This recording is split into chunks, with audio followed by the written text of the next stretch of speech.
Mort de Geneviève de Fontenay.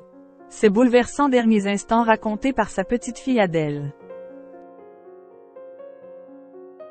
Dans les colonnes de gala, Adèle et Agathe, les petites filles de Geneviève de Fontenay, ont accepté de rendre hommage à leur grand-mère, disparue il y a quelques jours. L'occasion pour elles de révéler la manière dont elle s'est éteinte. La dame au chapeau n'est plus. Le 1er août 2023, Geneviève de Fontenay s'est éteinte à l'âge de 90 ans, emportée par une crise cardiaque dans son sommeil.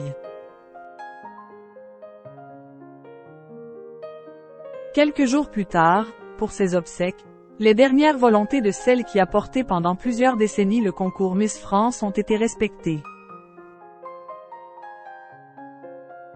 Pas de cérémonie grandiose et médiatisée, Geneviève de Fontenay souhaitait s'en aller dans la plus stricte intimité familiale, loin des mondanités auxquelles elle ne goûtait plus depuis des années. Aucune ancienne Miss France n'a d'ailleurs été conviée à l'enterrement, et surtout pas Sylvie Tellier, avec qui elle était en conflit depuis des années. Après sa disparition, ses petites filles, dont elle était très proche, avaient réagi sur Instagram.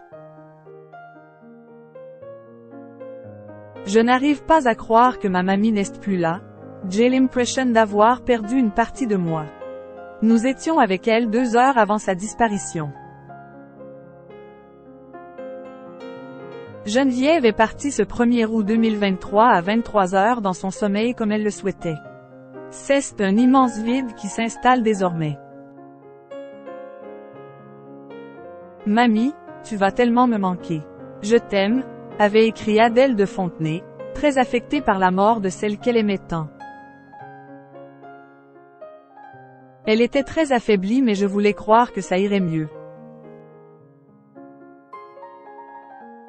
Dans les colonnes de gala, paru ce jeudi 10 août, la jeune femme a accepté de se confier sur sa grand-mère et sur ses derniers instants de vie. Geneviève a été admise dimanche 30 juillet à l'hôpital, et lundi nous avons pu lui rendre visite. Mon père Xavier y est allé dans l'après-midi, puis Agathe et moi en fin de journée. Mardi après-midi, elle a pu voir son frère dont elle était proche, amené par mon père, qui est aussi resté près d'elle.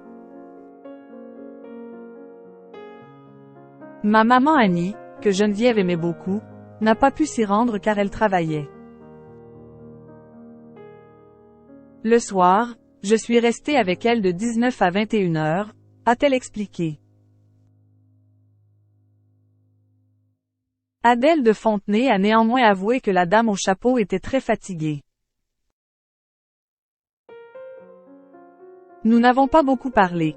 Je me suis assise à côté d'elle, je l'ai enlacée et j'ai posé ma tête sur son épaule, je lui ai tenu la main de mon arrivée à mon départ. Au moment de la quitter, je lui ai dit que je reviendrai le lendemain.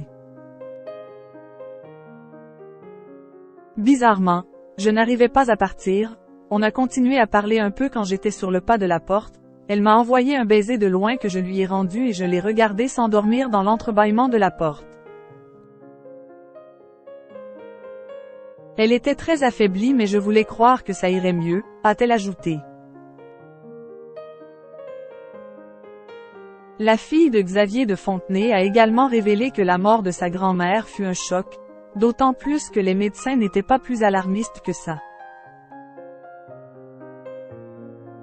C'est finalement dans la soirée, à 23 heures, que la famille de Geneviève de Fontenay a été informée de la triste nouvelle par l'hôpital.